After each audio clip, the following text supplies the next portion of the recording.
Well, it is Christmas, and as people know, Christmas can mean different things to different people. You have your own unique family situation. Your geography will also play a large part in how you experience Christmas. And so we're going to actually talk about that today. Here we have a special treat for our listeners. Joining us in the studio, Todd Sample. He's going to be discussing how different countries spend their holidays.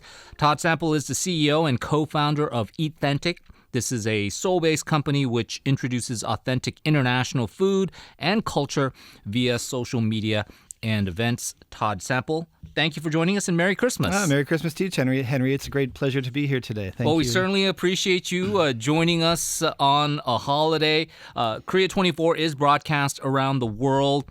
Some people actually, depending on the part of the world they might think, well, this is kind of weird because I don't actually celebrate Christmas at all. What would you say to those people? That's right. Well, as we know, we say happy holidays for people who are just celebrating the end of the year. Fox News doesn't like that. Yeah, that's true, of course. The end of the year, of course, we have Christmas. We have other religious holidays like Hanukkah, which is one I'll be touching on in a few minutes.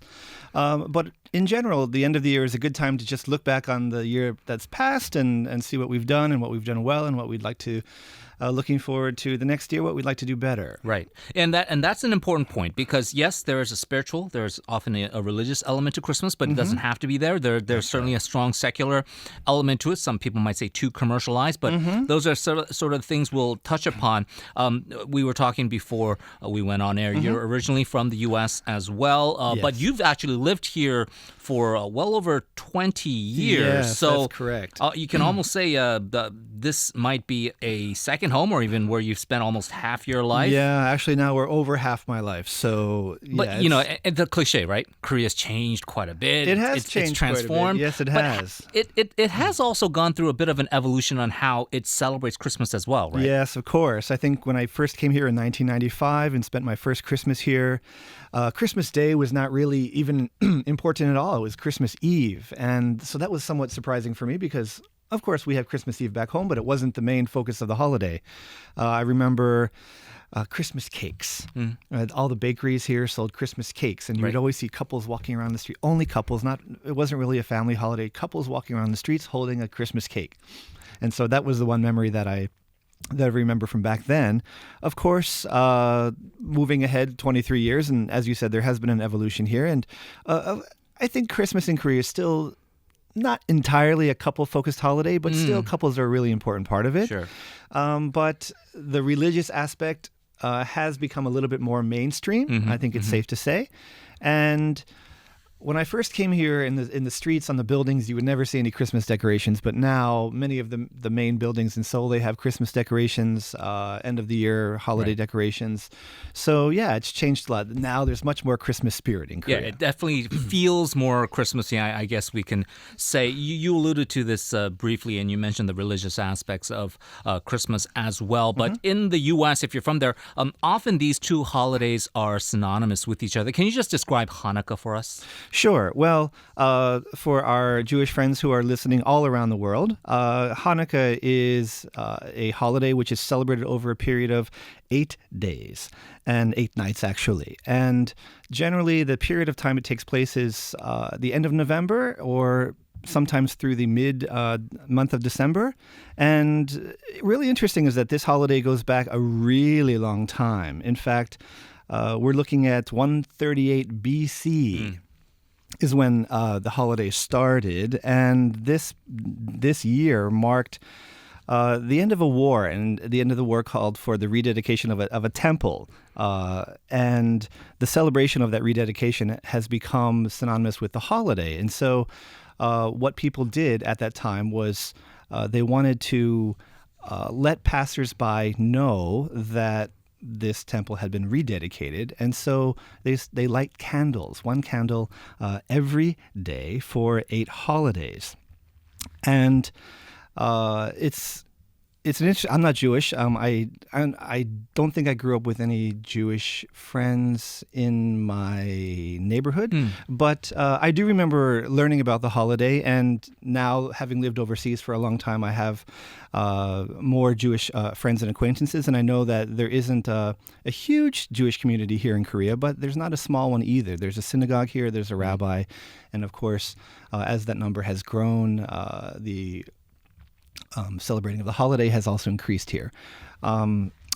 Food-wise, however, since what we're doing is introducing international food, one of the best things about holidays is that there's always one or two foods that accompany it. Yeah. And in the case of Hanukkah, of course, in the past, we didn't have electricity, so we didn't use electricity for the candles. We used oil candles. And so oil is an important part of food during the Hanukkah holiday. And one of the foods that is enjoyed the most is a food called Latke. And a Latke is, in simple terms, I guess you could call it a potato pancake. Like a 감자전 to the It's Koreans? kind of like gamjajan. Yes, kind of like gamjajan. And it includes potatoes, shredded potatoes, onions, egg, flour, some seasonings.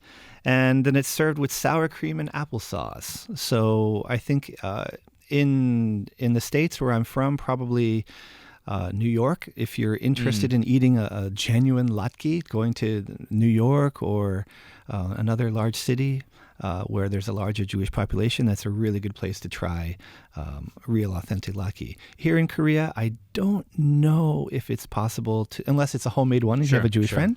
I don't think we have any restaurants that serve latkes, but I'm sure one of these days we're going to have one. Well, that sounds appetizing. Again, it's something that perhaps not a lot of Koreans are necessarily exposed to. We're all kind of jumping around the globe here. Another sort of off the beaten track kind of celebration of Christmas. We're going to turn to Latin America now. You're going to talk about the Peruvians. Yeah, so I thought when I was preparing that, if we just focus on North America and Europe, then of course those two continents, they celebrate, many of the countries there celebrate Christmas, but why not go around the world? So in terms of Peru, it's also interesting because not unlike Korea, more than Christmas Day, Christmas Eve is when the focus of the holiday is. And generally, of course, Peruvians are Catholics, and they go to church on Christmas Eve at 10 p.m., and then they return home and have a meal at midnight. So in my culture, we went to bed at midnight, even on Christmas Eve, because Santa Claus was coming the next day. But in Peru, after the 10 p.m. Mass at church, people come home, and they also have a very special food called lechon, which is roast suckling pig. I don't know if you've ever had it. No, I haven't. Sounds good, though. You can eat it in the Philippines and some places in South America, of course. It's a really, really soft type of pork.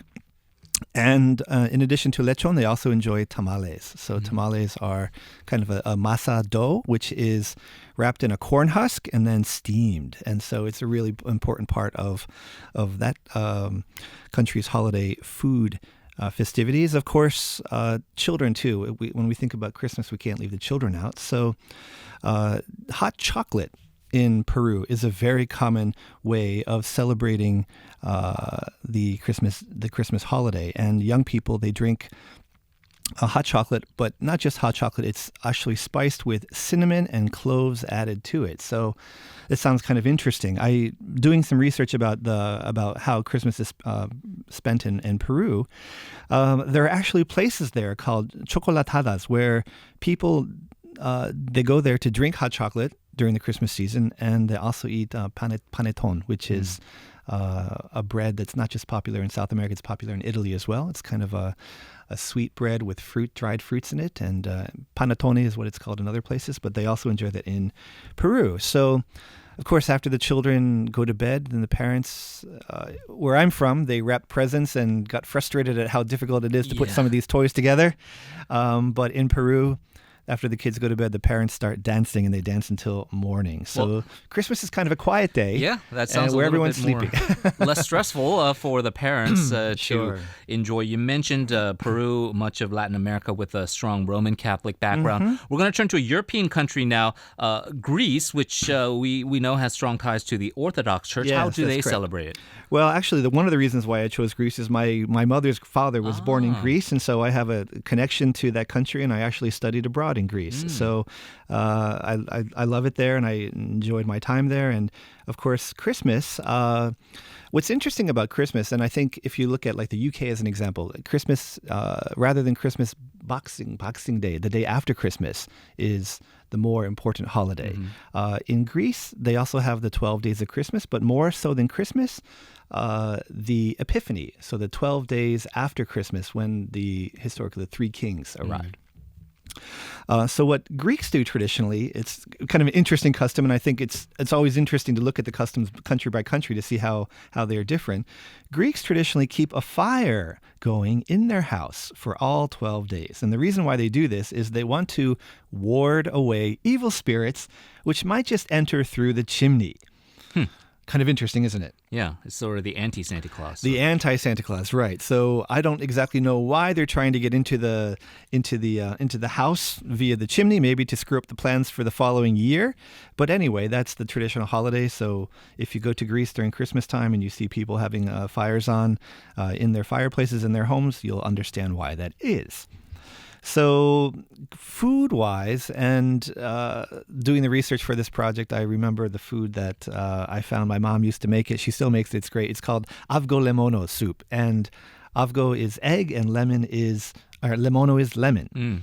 So this is the first meal. This soup is the first meal which is eaten after the Christmas Eve church services. And it's made with chicken and rice.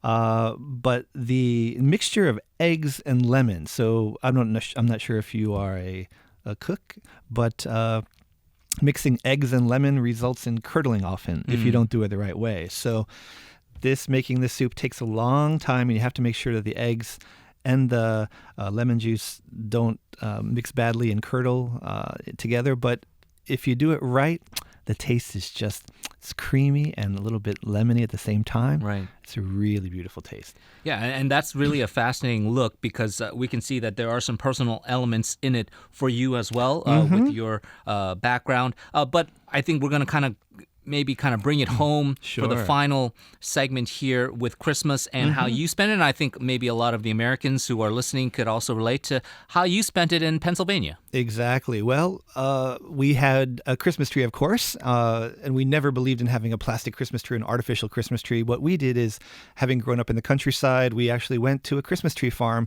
cut the tree down ourselves, put it on top of our car, brought it home.